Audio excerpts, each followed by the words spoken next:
Good day, children. How are you? I hope you all are hale and hearty and having a good time. Well, I'm Satinder Kaur and today I'll be taking up part 2 of lesson 2 of Democratic Politics for class 9. And the name of the lesson is Constitutional Design. In the first video, you learned about how the people of South Africa under the leadership of Mr. Nelson Mandela struggled against the oppressive system of apartheid and established democracy in their country, and then how they went about the task of designing a constitution for their country.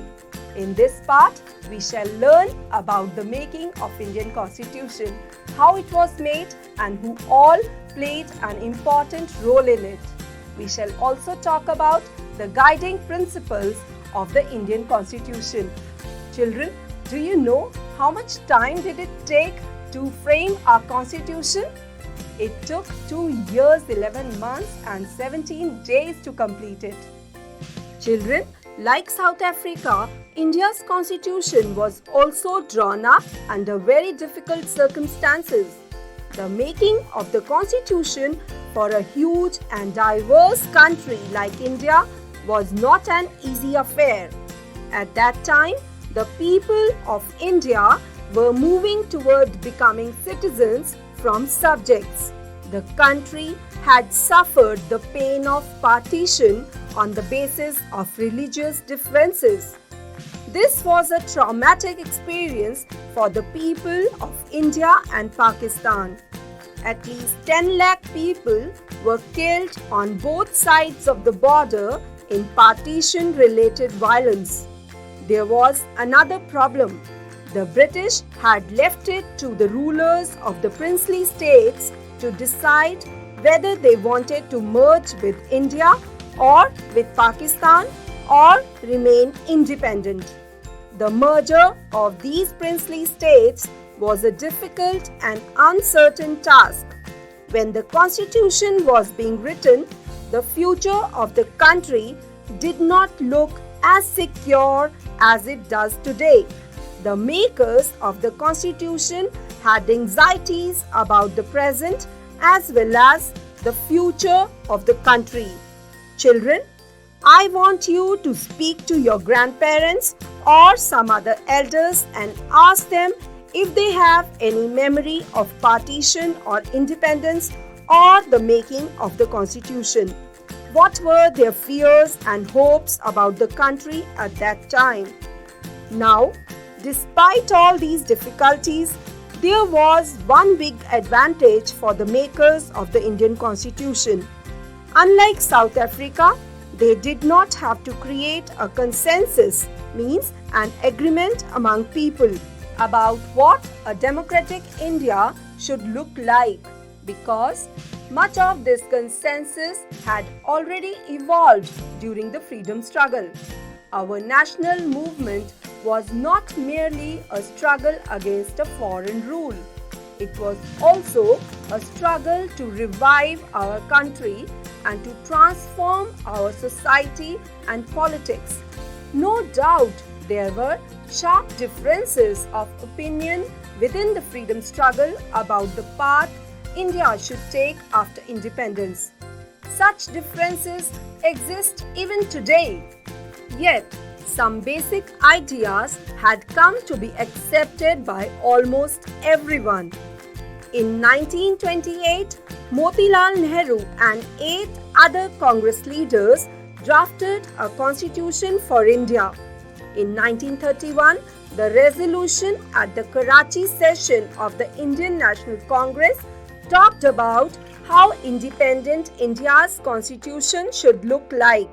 Both these documents were committed to the inclusion of universal adult franchise, right to freedom and equality, and to protecting the rights of minorities in the Constitution of Independent India.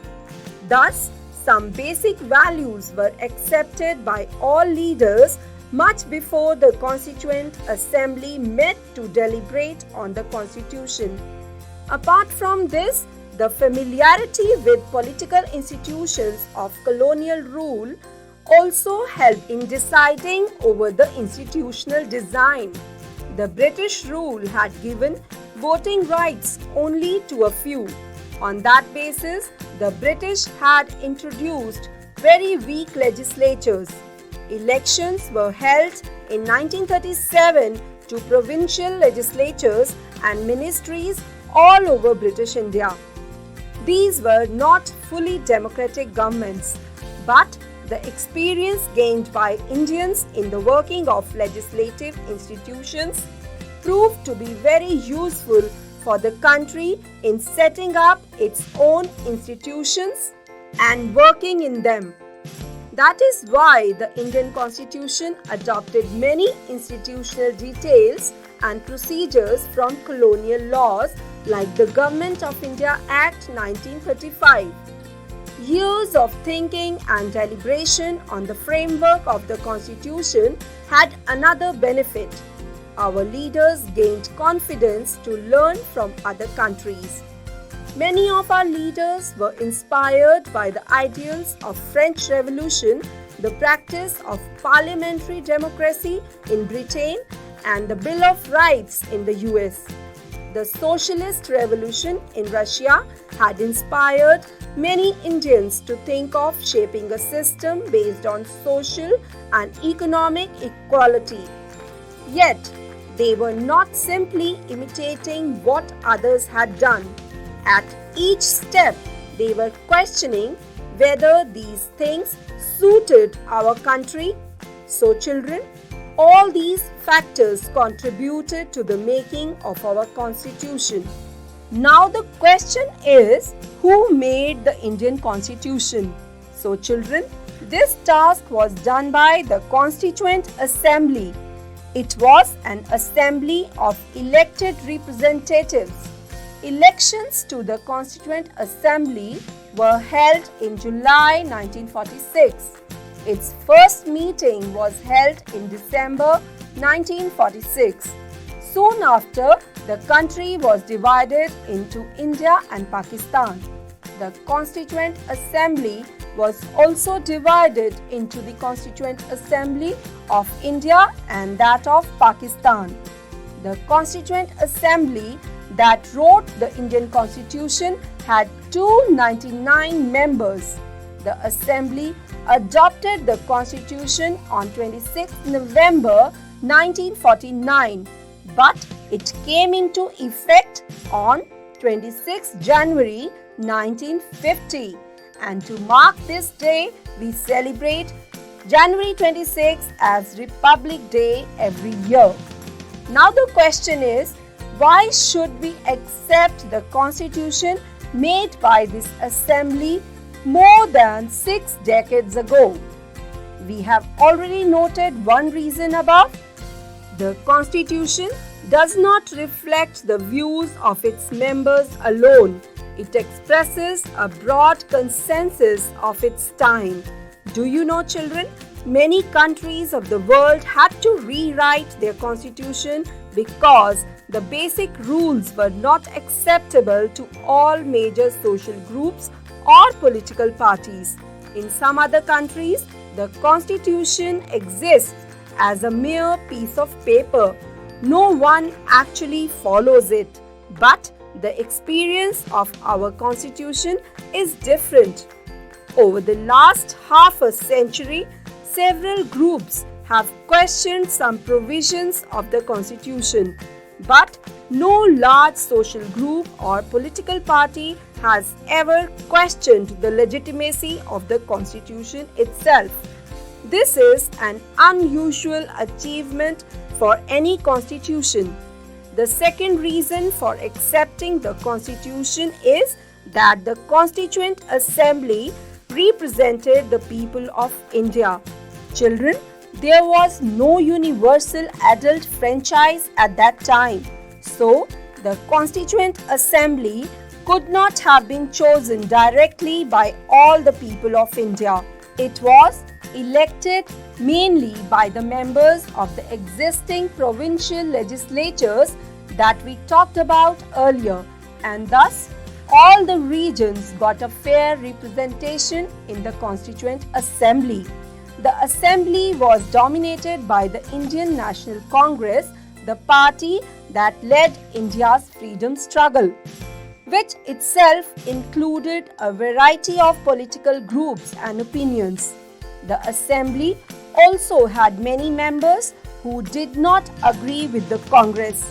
In social terms too, the assembly represented members of different languages, different language groups, castes, classes, religions, and occupations.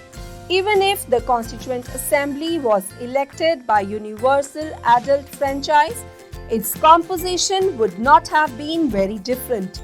Finally, the manner in which the Constituent Assembly worked gives sanctity to the Constitution. The Constituent Assembly worked in a systematic, open, and consensual manner. First, some basic principles were decided and agreed upon.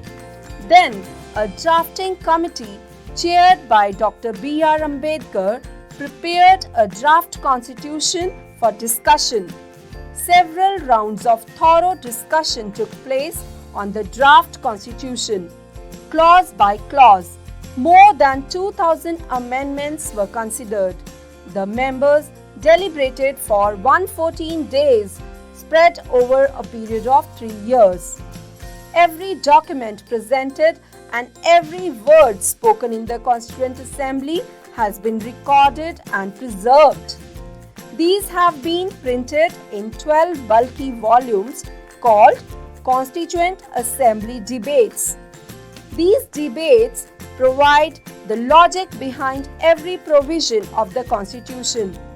These are also used to interpret the meaning of the Constitution. Children, now let's talk about some of the makers of the Indian Constitution. First of all, take a look at this picture of Vallabhbhai Jhavarbhai Patel, who was born in Gujarat. He became the Minister of Home, Information and Broadcasting in the interim government. He also played a decisive role in the integration of the Indian princely states. Later, he became Deputy Prime Minister. He is also known as Iron Man of India. Now we have the picture of Abul Kalam Azad, who was born in Saudi Arabia. He was an educationist, author and scholar of Arabic. He opposed Muslim separatist politics and later he became Education Minister in the first Union Cabinet. Then we have the picture of T.T. Krishnamachari, who was born in Tamil Nadu. He was a member of the drafting committee. Later, he became Finance Minister in the Union Cabinet. Children, this is the picture of Sri Rajendra Prasad, who was born in Bihar. He was the President of the Constituent Assembly. Later, he became the first President of India. Next, we have the picture of H.C. Mukherjee. He was born in Bengal. He was the Vice Chairman of the Constituent Assembly. Later, he became the Governor of West Bengal. Now we have the picture of Mr. Baldev Singh, who was born in Haryana. He was a leader of the Panthik Akali Party in the Punjab Assembly. Later, he became Defence Minister in the Union Cabinet. Children, I'm sure you recognize this gentleman in the picture. Yes, Bhimrao Ramji Ambedkar. He was born in Madhya Pradesh and was the chairman of the drafting committee. Later, he became Law Minister in the first cabinet of post-independence India. Now we have the picture of Pandit Jawaharlal Nehru, who was born in Uttar Pradesh. He was the Prime Minister of the interim government and later he became the first Prime Minister of India. Now we have the picture of Srimati Sarojini Naidu, who was born in Andhra Pradesh. She was a poet, writer and political activist. Later, she became the governor of Uttar Pradesh. Children, now I want you to find out if there was any member of the Constituent Assembly from your state or region. Make a sketch of that leader and write a short note on him or her. Now let's move ahead and understand the guiding values of our Constitution. We can do this by reading the views of our leaders as well as by reading the preamble of the Constitution.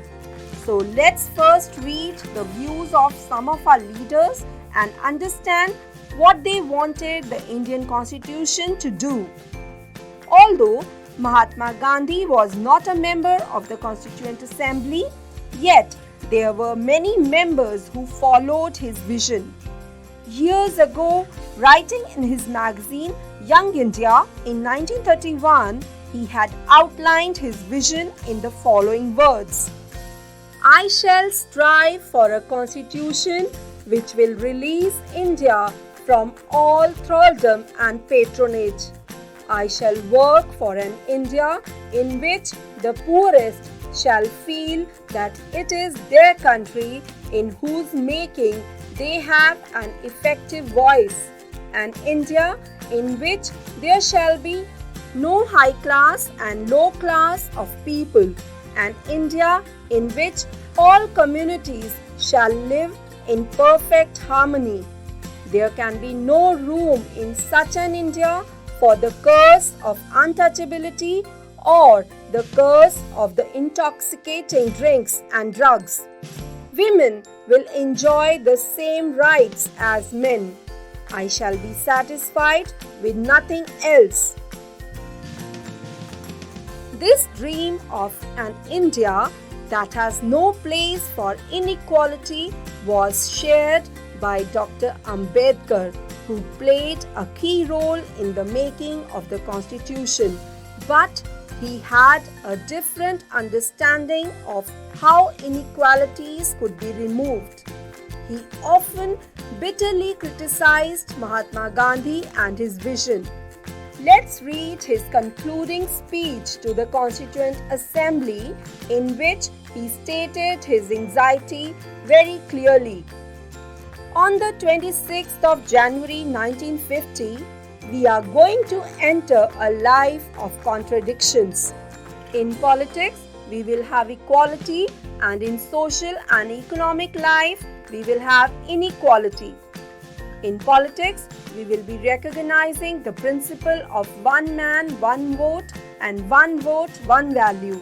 In our social and economic life, we shall, by reason of our social and economic structure, continue to deny the principle of one man, one value. How long shall we continue to live this life of contradictions? How long shall we continue to deny equality in our social and economic life? If we continue to deny it for long, we will do so only by putting our political democracy in peril. So children, these were the views of Bhimrao Ramji Ambedkar. Finally, let's hear Pandit Jawaharlal Nehru giving his famous speech to the Constituent Assembly at the stroke of midnight on 15th August 1947. Long years ago, we made a tryst with destiny, and now the time comes when we shall redeem our pledge, not wholly or in full measure, but very substantially. At the stroke of the midnight hour, when the world sleeps, India will awake to life and freedom. Children, after knowing the views of these leaders, you must have got a fair idea about what kind of values were included in our Constitution. Now let's move ahead and talk about the preamble. Children, preamble is an introductory statement in a Constitution which states the reason and the guiding values of the Constitution. These values guide all the articles of the Constitution. Taking inspiration from American model, Most countries in the world begin their constitutions with a preamble. Children, this is the preamble of the Constitution of the United States. Let's read it. We, the people of the United States, in order to form a more perfect union, establish justice, ensure domestic tranquility, provide for the common defense, promote the general welfare, and secure the blessings of liberty to ourselves and our posterity, do ordain and establish this Constitution for the United States of America. Now let's read the preamble of the South African Constitution.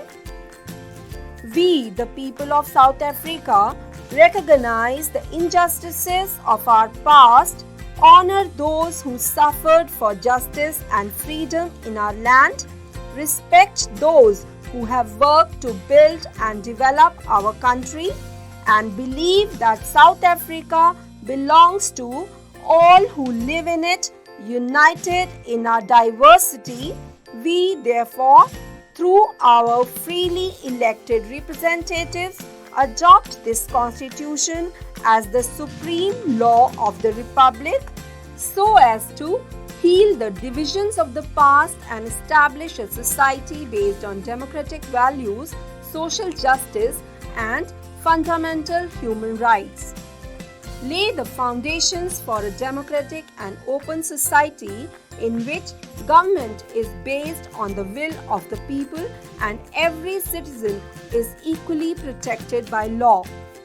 Improve the quality of life of all citizens and free the potential of each person and build a united and democratic South Africa able to take its rightful place as a sovereign state in the family of nations. May God protect our people. God bless South Africa. Children, I hope you got an idea about what a preamble is. Now let's talk about the preamble of our Constitution. The preamble of the Indian Constitution reads like a poem on democracy. It contains the philosophy on which the entire Constitution has been built.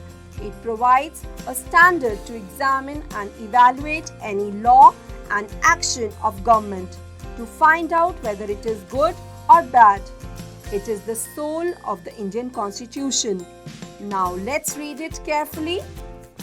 We, the people of India, having solemnly resolved to constitute India into a sovereign, socialist, secular, democratic republic and to secure to all its citizens justice, social, economic and political, liberty of thought, expression, belief, faith and worship, equality of status and of opportunity, and to promote among them all fraternity, assuring the dignity of the individual and the unity and integrity of the nation.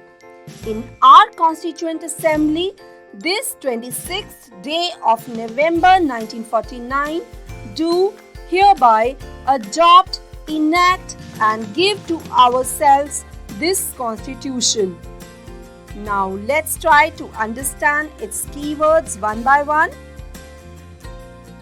First we have we the people of India, which means the Constitution has been drawn up and enacted by the people through their representatives and not handed down to them by a king or any outside powers. Next we have the term sovereign, which means people have supreme right to make decisions on internal as well as external matters. No external power can dictate the government of India. The next keyword is socialist, which means wealth is generated socially and should be shared equally by society. Government should regulate the ownership of land and industry to reduce socio-economic inequalities. Then we have the term secular, which means citizens have complete freedom to follow any religion.